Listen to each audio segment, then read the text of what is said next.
ഒരിടത്ത് നിറയെ പച്ചപ്പുള്ള ഒരു ഗ്രാമത്തിൽ അമ്മ കോഴിയോടൊപ്പം ചിന്നു എന്നു പേരുള്ള ഒരു കുഞ്ഞിക്കോഴി താമസിച്ചിരുന്നു. ചിന്നുവിന് ഓടിച്ചാടി നടക്കാനും കളിക്കാനും വലിയ ഇഷ്ടമായിരുന്നു. പക്ഷേ ചിന്നുവിന് ഒട്ടും ഇഷ്ടമില്ലാത്ത ചില കാര്യങ്ങളുണ്ടായിരുന്നു. പല്ല് തേക്കാനുള്ള മടി. ചിന്നുവിന് രാവിലെ എഴുന്നേറ്റാൽ പല്ല് തേക്കുന്നത് വലിയ മടിയായിരുന്നു.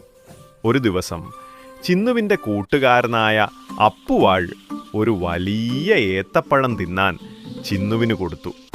ചിന്നു സന്തോഷത്തോടെ അത് വാങ്ങിക്കഴിച്ചു.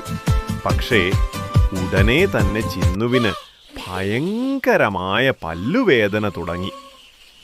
അമ്മക്കോഴി ചിന്നുവിനെ ഡോക്ടർ മുയലിൻ്റെ അടുത്തേക്ക് കൊണ്ടുപോയി.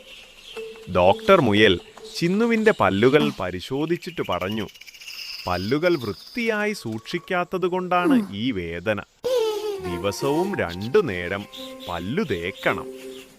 വേദന മാറിയ ശേഷം ചിന്നു ഒരു പ്രതിജ്ഞയെടുത്തു. ഇനി എന്നും രാവിലെയും രാത്രിയും പല്ലു തേക്കും. കൈ കഴുകാനുള്ള മറവി ചിന്നു പുറത്ത് കളിക്കുമ്പോൾ കൈ കഴുകാൻ